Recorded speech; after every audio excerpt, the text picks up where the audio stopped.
서울대 이광규라는 교수가 후기 산업시대의 가동공동체 하는 논문을 썼습니다. 그 안에서 이 산업화에 따른 가족의 변화가 일어났는데 그 특징을 세 가지로 이야기했습니다. 그 첫째가 핵가족이라. 핵가족이라는 말 우리는 오래전부터 들었지요. 그러니까 산업화, 공업화에 따라서 농촌 인구가 도시로 몰려옵니다. 그래서 도시에서는 이제 젊은이들이 와서 새로운 가정을 꾸려나갑니다. 그래서 단촐한 가정이 되지요. 자녀들이 도시로 다 떠나고 나니까 농촌에 남은 사람들이 또 노부부만 남게 되지요. 그래서 또 식구가 단촐해집니다. 그러다 보니까 예전에 대가족으로 부모와 자녀와 손주 또 이렇게 어울려 살던 가정들이 자녀대로 가정을 꾸려서 나가고 또 노부부는 노부부대로 따로 남아서 살게 되는 이런 가족 형태가 되어버리고 말았습니다. 게다가 두 번째, 가족의 수가 확 줄었습니다. 아마 기억하실 겁니다. 70년대에는 아들, 딸 구별 말고 둘만 낳아 잘 기르자. 80년대, 90년대에 들어와서는 하나씩만 낳아도 3천이는 초만 원이다. 그러면서 둘 낳는 것도 많다. 하나씩 낳자 이렇게 돼요. 그러니까 둘도 많다. 그러다 보니까 점점 식구들이 줄어들었습니다. 가족이 따로따로 사는 것도 모자라서 자녀수도 줄어드니까 점점 단촐해지기 시작한 거죠. 그러다 보니까 자연스럽게 가족이 고립되기 시작합니다. 그래도 아직은 이제 농경 문화에 접해서 있는 우리들은 조금 나은 형편입니다만은 도회지에 사는 사람들은요, 아예 그 부모 세대하고 동떨어져 가지고 왕래가 그렇게 많지 않습니다. 또 도회지로 간 사람들은 뭐 자리 잡기까지는 시간이 엄청 걸리잖아요. 그래서 이웃이라든가 또는 지역 공동체라든가 이런 데에 섞이기 전에 자주 이사를 다녀야 돼. 뭐 집 마련이다, 혹은 직장이다. 그래가지고 이사를 다녀요.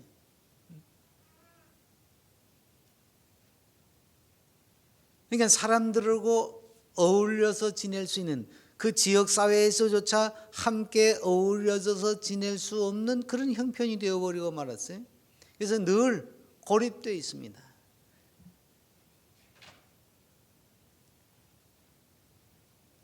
또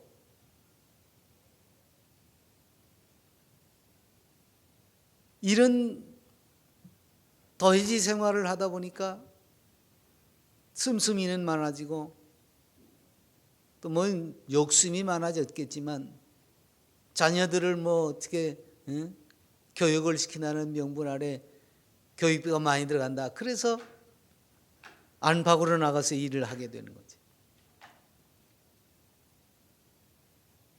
그러다 보니까 그게 부담스러워서 혼인도 자꾸 늦추고 자녀 생산도 자꾸 늦추고 이렇게 되죠. 그래서 자연히 나이 먹어도 혼례를 안 하고 그러다 보니까 어쩌다 편부, 편모 밑에서 자라는 자녀들이 하나씩 둘씩 늘어갔다. 이게 이제 산업사회가 가지고 온 가족 변화의 형태다. 이렇게 말하고 있습니다.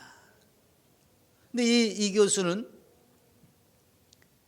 이런 것이 바로 서양 문명이 가지고 온 몰락의 형태인데 그걸 우리가 그대로 답습을 하고 있다고 지적을 하면서 개인을 상징 체계의 핵심으로 하는 서구 문명, 그걸 우리가 답습했으니까 이성 존중에서 과학적 사고를 발전시켰다. 그래서 현대 기계 문명이 필요로 하는 기술을 발전시킨 까닭에 인간 존엄성이 떨어졌다.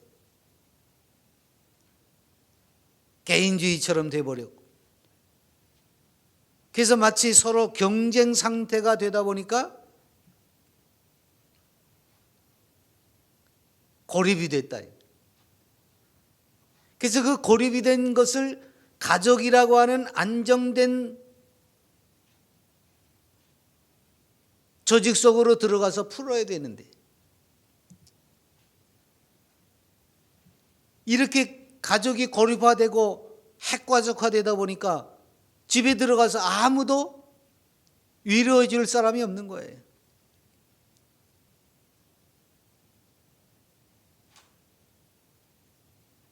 그래서 다 누구 탓만 해요? 자녀를 기르면서도요, 다 누구 탓을 합니까? 뭐 복지제도가 잘못됐느니, 왜 어린이집을 많이 안 만들어주느니, 왜 지원금을 안 주느니, 전부 나라 탓만 하고 있어요. 가정을 가정답게 꾸려서 어린애기로부터 그 안에서, 가족이라는 울타리 안에서 서로 위로하고 서로 사랑을 받고 서로 안정을 누리고 그래야 되는데, 그거에 안 되다 보니까 전부 나라 탓만 하는 거예요. 왜 복지제도가 이러느냐, 왜 어린이집을 많이 만들어주지 않느냐, 왜 지원금을 안 주느냐, 어느 동네는 애 낳으면 얼마를 준다는데 왜 우리는 안 주느냐, 전부 나라 탓만 해요. 아니, 나라 탓을 할 겁니까? 이게 지가 난 새끼들 지가 기르는 게 당연한 거지. 그렇잖아요.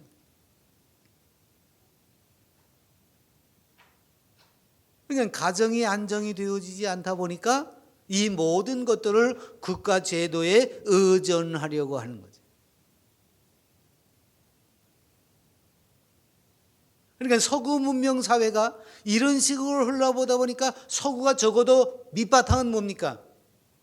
기독교적인 윤리와 도덕을 가지고 있잖아요. 근데 그것마저 무너져 내린 거예요. 그러니까 서구 문명의 기초가 와르르 무너진 거죠. 그래서 유럽이나 구주나 다 마찬가지입니다. 가정의 붕괴됨으로 말미암아 기독교 윤리, 도덕이 땅으로 내려갔어요.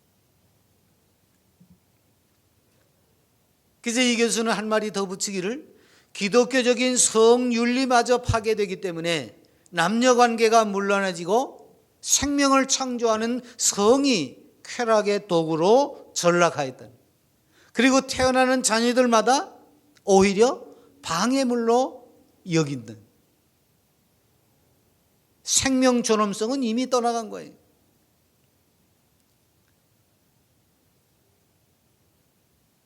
우리나라도 지금 이런 형편이 됐습니다.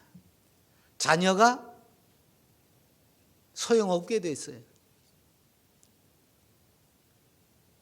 짐이 되어버렸어요.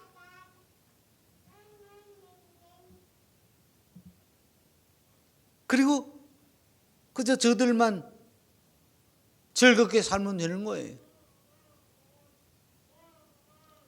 그런 식으로 서구 사회가 지금 몰락을 해가고 있는데, 우리는 묻지도 따지도 않고 그걸 그대로 답습하면서 그 길을 지금 가고 있는 거예요.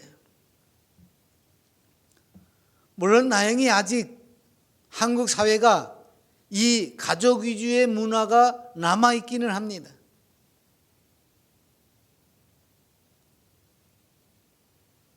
그래서 제사를 정시하고 명절 때만 되면 그 가족들을 찾아서 민족 대이동이라고 할 만큼 사람들이 많이 움직이지. 그래서 가족 위주의 문화가 아직은 존재하고 있다라고 봅니다. 그래서 서양 사람들은 동양의 이런 가족 위주의 문화를 배워야겠다고, 전에 한번 말씀드린 적 있지요. 루트라고 뿌리라는 미국 검둥이 그 조상을 찾아가는 과정을 그린 영화가 있었습니다. 그 영화가 나올 때쯤 미국 사회가 바로 이 동양의 가족 관계를 연구하기 시작을 한 겁니다. 그래서 우리의 뿌리는 어디 있느냐? 그게 흑인들을 통해서 찾아나가는 거지. 자존심이 있으니까. 그래서 지금 동양의 이런 가족 문화를 배워야 한다고 동양의 대가족제도 3대 4대가 모여 살면서 서로를 위하는 그 모습을 배워야 한다고.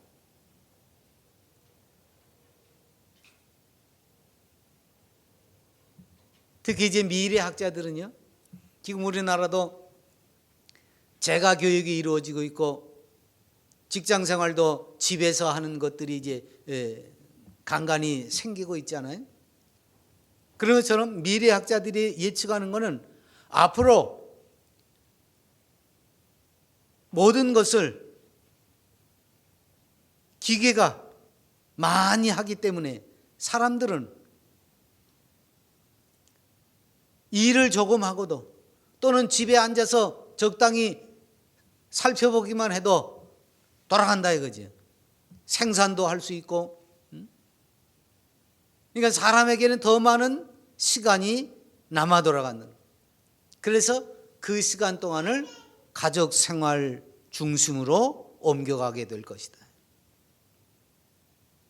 그러면 특히나 서양 사람들은 그런 어울림을 해보지 않았기 때문에 잘 못하는데 동양의 대가족 제도 가운데서 그 가족들 위주의 문화생활을 하던 사람들에게는 이게 너무나 익숙하게 된다는 거죠. 그래서 미래학자들은 더더욱 동양의 이런 대가족 제대, 가족 위주의 문화를 연구하고 그것을 어떻게 개성하고 발전시킬 수 있을까 노력을 경주한다는 거지.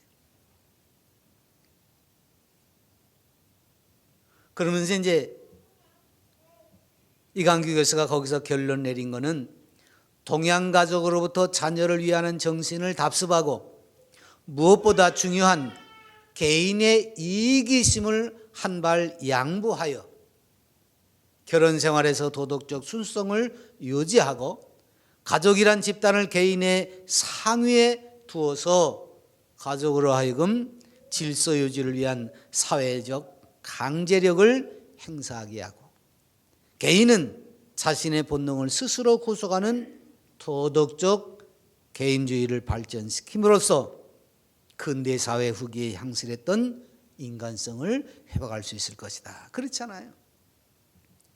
요즘 아이들은 혼자서 크니까 저 위주로 크지요. 근데 옛날에는 어땠습니까? 한 가정에 여러 사람이 있다 보니까 싫어도 좋아도 양보하는 것을 배워야만 했습니다. 서로 싸움박질하고 서열 정리를 해가면서도 양보할 건 양보하고 또 서로 협력할 건 협력하고 이게 자연적으로 됐어요. 그것이 회복되어져야 되는 거예요. 그래서 이제 이런 것들을 위해서 요즘 교육이 그 어린애기들서부터 함께 모여서 그런 자리를 자꾸 만들어 주려고 하죠. 가정에서 이루어지지 않던 것을 어떤 어린이집이나 타가소나 무슨 이런 데서 그걸 만들어 주려고 애를 많이 써요. 그런데 그게 잘 안 됩니다. 왜 안 되지요? 부모네들이 지금 자라는 어린애들이 그 부모네들이 이런 걸 배우고 자라지 못했기 때문에 그 부모네들이 젊은 부모네들은 이게 형성이 안 돼 있습니다. 양보하고 희생하고 이게 안 돼 있습니다. 그래서 어떻게 해요? 내 아이 중심으로 뭔가를 하고 싶어 해요. 그 욕심이 지나쳐서 경쟁이 되는 겁니다. 그래서 우리는 이때 한번 생각해 봐야 돼요. 과연 동양의 전통적인 가족 그것을 되살린다고 해서 건전한 가정이 회복이 될까? 한번 생각해 봐야 돼요. 사회가 노력을 합니다. 정부가 투자를 합니다. 근데 그게 안 돼요. 왜? 근본적인 것이 잘 안 되기 때문에.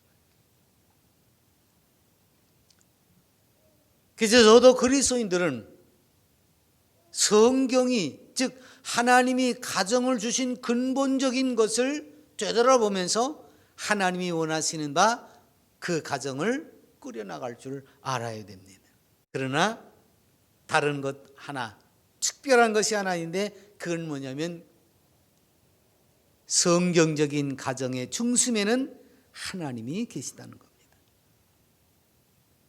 성경도 가부장제를 말합니다. 그러나 그 가부장제라고 하는 것은 하나님 앞에 선, 즉 하나님의 대리자로서의 가부장입니다. 그리고 하나님의 약속을 기다리는 자의 대표로서의 가부장입니다. 하나님의 약속을 어떻게 받아들일 것인가, 그 하나님의 약속을 어떻게 이행할 것인가, 그 책임과 임무를 지닌 채로 가족을 하나님이 원하시는 대로 움직여가야 할 책무를 지닌 가부장이라고 말이에요. 그래서 성경이 말하는 그 가정은 시편 128편에서 여호와를 경외하며 그의 길을 걷는 자마다 복이 있도다. 그러니까 하나님의 명령과 규례와 법도를 따라서 가는 가정이 복이 있다고 말이에요. 그러니까 동양에서 말하는 가부장적인 사고방식을 말하는 것이기보다는 하나님의 규례와 법도와 율례를 따라서 그 길을 걸어가는,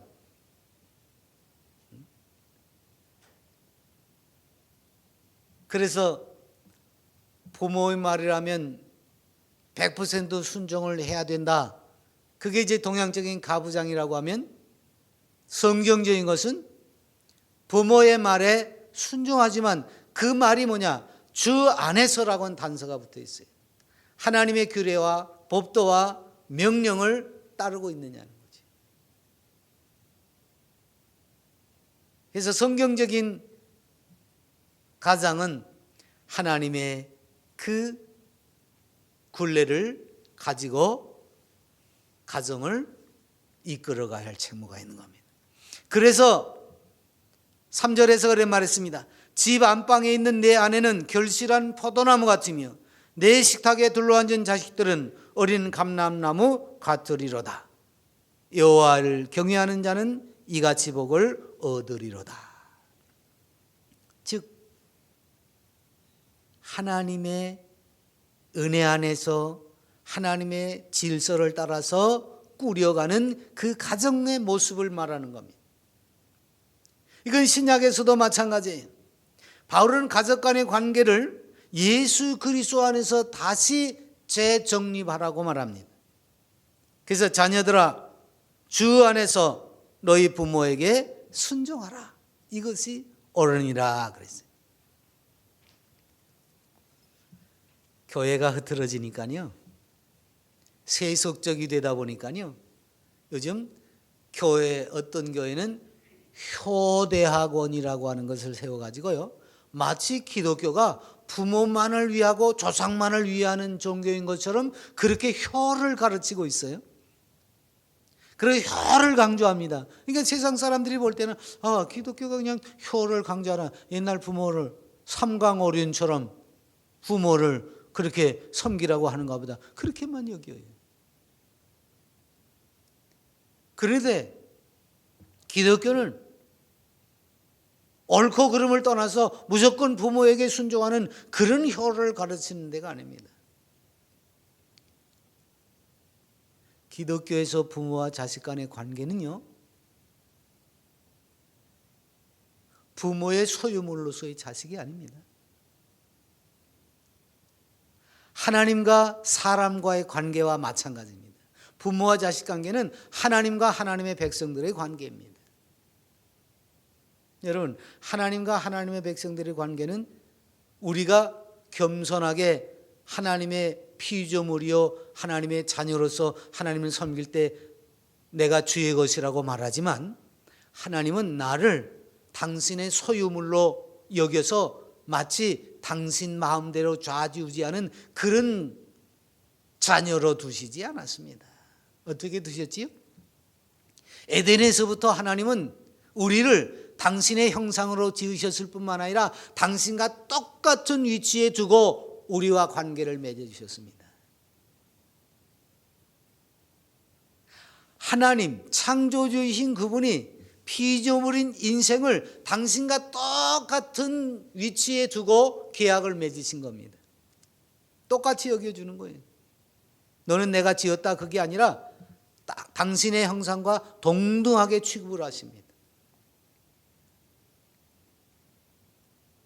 이게 하나님 안에서의 관계입니다.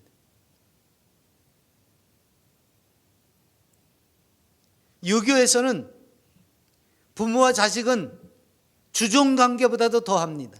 그래서 옛날에는 그랬잖아요. 부모 말에 거역하는 사람은 아예 사람 취급도 안 했어요. 뭐든지 부모 말이라면 절대적이었습니다. 그러나 기독교는 그렇지 않아요. 부모가 자기의 절대적인 권세를 행사하는 것이 아니라 자녀를 존중하고 자기와 똑같은 위치. 실제로는요, 오히려 더 심해요. 왜? 자기를 죽이면서까지 그 하나님의 백성 자녀를 살리셨는가? 그걸 사랑이라고 하는 겁니다. 여러분, 기독교가 사랑 그러는데요, 그 사랑 함부로 할 얘기가 아닙니다. 세상 사람 말하는 것처럼 그런 정도의 사랑이 아닙니다. 기독교의 사랑은요, 목숨을 내놔야 돼요. 대신할 수 있는 그런 사랑입니다. 그래서 부부관계를 어떻게 표현합니까? 그리스도와 교회 관계로 표현합니다. 그건 뭐예요? 아내는 남편에게 복종하고 남편은 아내를 위해서 어떻게 하라고요? 자기 목숨을 내놔야 돼요. 그리스도께서 교회를 위해서 목숨을 버리신 것처럼 해야 그게 사랑이라는 거예요. 그러니까 성경적인 가정은 하나님의 이 사랑으로 하나가 된 가정이에요. 서열을 매기면서 누구 말이 절대적이냐 그런 가부장적인 가정이 아닙니다. 동양적인 가정은 그런 거지요. 그래서 아비의 말이라면 남편의 말이라면 절대적이었습니다. 죽으라면 죽어야 했습니다. 그런 관계가 동양적인 가부장적인 관계라고 하면 성경은 그게 아니라 하나님이 당신의 목숨을 내어주고 우리를 살려내시는 그 사랑으로 하나가 돼서 아내도 남편에게 복종하고 남편은 아내에게 생명을 내걸 정도로 사랑하고 부모도 자식을 그렇게 끔찍이 여기면서 사랑하고 자식은 부모에게 또한 그렇게 사랑을 하는 그 사랑으로 하나가 되어져야 제대로 된 가정이 되는 겁니다. 그러니까 권위와 힘으로 가정을 지배하는 가부장이 아닙니다. 오히려 섬김과 희생을 바탕으로 한 책임적인 가부장, 이것이 성경이 말하는 가부장입니다. 그래서 겉으로 볼 때는 동양적인 그런 가부장적인 제도와 유사하게 보이지만 근본적인 것은 다르다고 말합니다.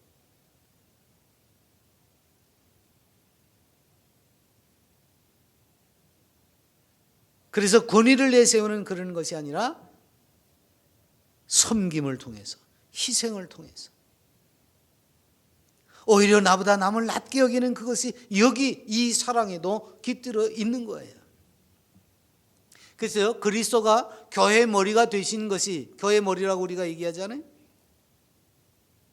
그것은 순전히 성육신 그리고 십자가의 희생을 통해서 되어진 것이지, 내가 창조주다, 내가 이 세상을 지었다, 그래서 권위를 가지고 와서 휘두르면서 머리가 되신 것이 결코 아닙니다. 마찬가지로 남편이 아내의 머리라고 하는 것은 어디까지나 철저한 봉사와 희생에 의해서 지어지는 질서지, 그게 권위를 가지고 흔들라고 말씀하시는 것이 결코 아닙니다. 그건 부모가 자녀를 대하는 것도 마찬가지입니다. 애비 말 들어, 그걸로 끝나는 게 아니에요. 그 안에 철저히 주께 복종하고 주의 규례를 따르는 그 교양과 훈계를 통해서 이루어지는 교육이 있어야 돼요.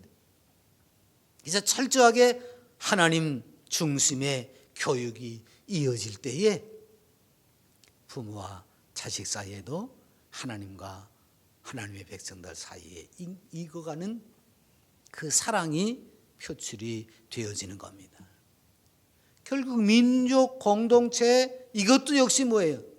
결국은 하나님과 하나님의 백성 사이의 관계를 벗어나지 않는 겁니다. 그래서 우리가 하나님의 나라 그러는데, 그 하나님의 나라는 결국 뭐예요? 천국이라고 하는 것, 하나님을 모시고 그 안에서 이루어나가는 질서입니다. 그래서 우리는 하나님을 아버지로 모시고 그리스도를 통해서 우리 모두가 하나님의 자녀가 되는, 역시 천국 가족이란 말이에요. 그래서 이 가족 공동체는 하나님의 나라를 경험하는 현장이 돼요. 그래서 가정은요, 하나님의 나라를 누리는 현장이 되어야 됩니다. 그러니까 어린애들이 그 가족 생활을 통해서 행복을 누려야 돼요. 평안을 누려야 돼요. 야, 여기가 천국이다, 이걸 경험할 수 있어야 된다고 말입니다. 그러니까 그리스도인들은 이 신앙 전통을 따라서 가정을 하나님의 나라로 갖고 가야 돼요.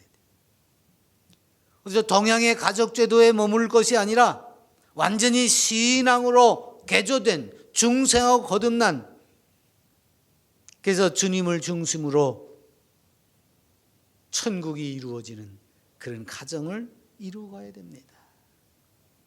여기에 물론 대표로 세워진 그 부권, 아버지의 역할이 굉장히 중요한 것은 틀림이 없습니다. 왜냐하면 그 가정의 대표로서 자녀를 생산하면서 그 자녀들에게 천국을 이어줄 수 있는 책임을 맡겼기 때문에 그렇습니다. 그러니까 누구보다도 하나님에 대해서 많이 알고 하나님의 가르침에 대해서 몰두하고 그것을 지켜내고 자손들에게 이어 가르쳐야 됩니다. 지난 시간에 말씀드린 것처럼 그 자녀들에게 하나님의 말씀과 규례와 법도를 가르치고 지킬 수 있도록 만드는 일을 누가 해야 됩니까? 아비가 해야 돼요.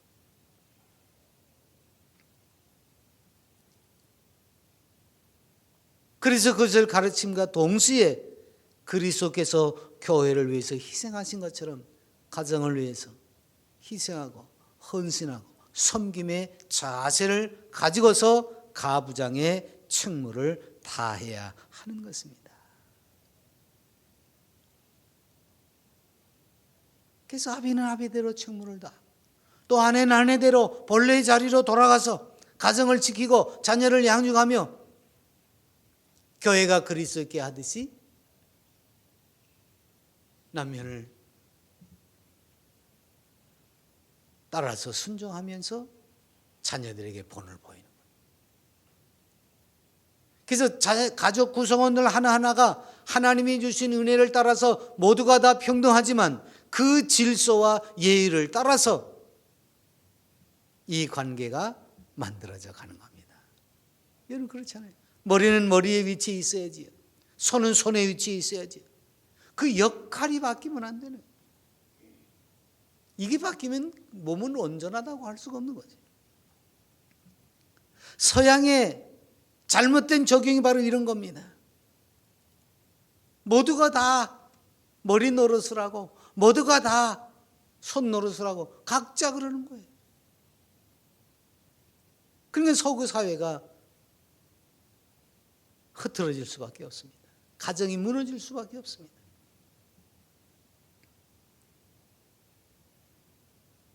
말 자체가 그렇잖아요. 저 아버지한테도 유 그러잖아요. 유.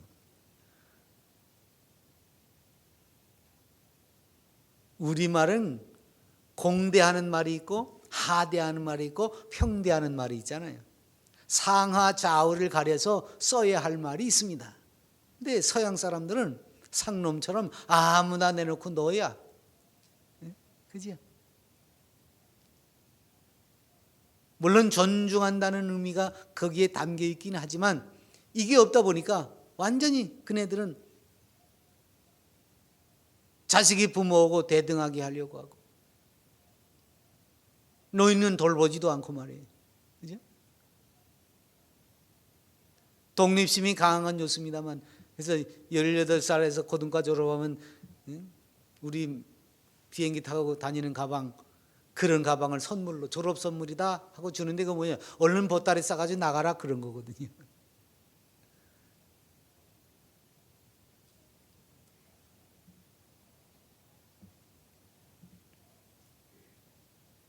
그래서 각자 간섭도 안 하고 챙기지도 않고 이런 생활을 하다 보니까 여자는 여자대로, 남자는 남자대로, 자녀든 자녀들대로. 그러니까 뭐 가정교육이라고 뭐 있습니까? 이런 것도 없지요. 그래서 쉽게 타락하고 쉽게 문란해지는 거지. 그래서 이게 다 뭐예요? 가정을 올바로 세우지 못하는 거예요. 그래서 미국 사회에서도 지금도 이 가족 중심으로 잘 모인 데는 신앙적으로 바로 서 있는 데가 몇 군데 있긴 있습니다.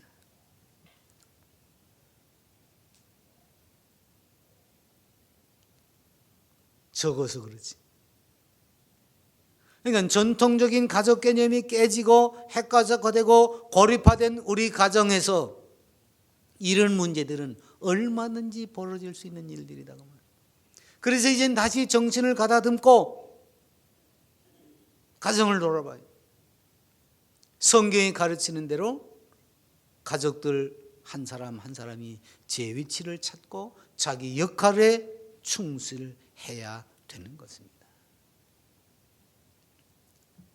20여 년 전에 7가지 습관이라는 책을 쓴 스티븐 코비 박사가 우리나라를 다녀갔습니다. 그때 그 사람이 가족의 중요성에 대해서 이렇게 말했는데, 가족 간의 유대가 주요 열쇠라고 생각합니다. 나는 9명의 자녀와 19명의 손녀가 있습니다. 우리는 정기적으로 함께 모이며 가족 사명 선언서라도 갖고 있습니다. 온 가족이 참여하여 거의 1년에 걸려 만든 40단어로 된 선언서는 우리 가족의 사명은 신앙, 질서, 신뢰, 사랑, 행복, 휴식을 제공하는 가정이 되게 하고 각자가 책임있고 독립적이게 하며 사회봉사를 위해 효과적이고 상호 의존적이 되도록 기회를 제공해 주는 것이다. 이렇게 선언서를 썼다고 와서 이야기를 했습니다.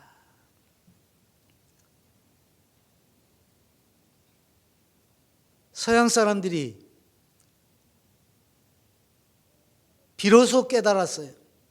가족이 얼마나 중요한지.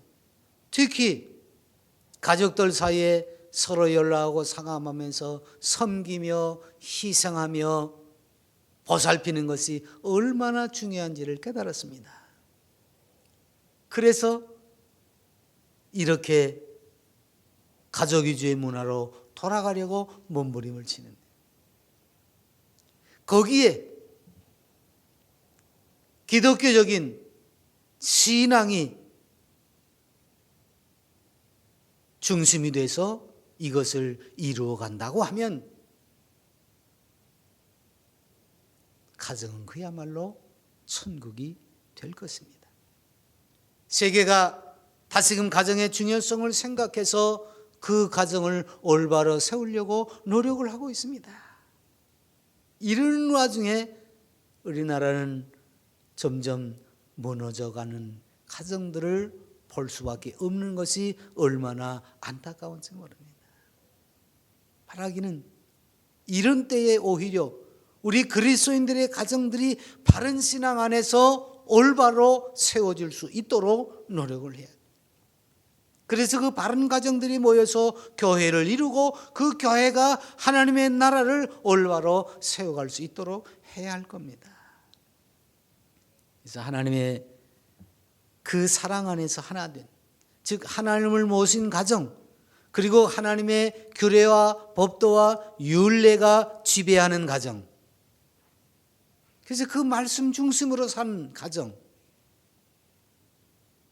개인주의를 넘어서 이기주의까지 치닫고 있는 그런 것이 아니라 이제는 서로 이해하고 상합하는 가족 공동체, 나아가서는 천국의 공동체로 바뀌어져서 서로를 위해서 섬기고 헌신하고 희생하는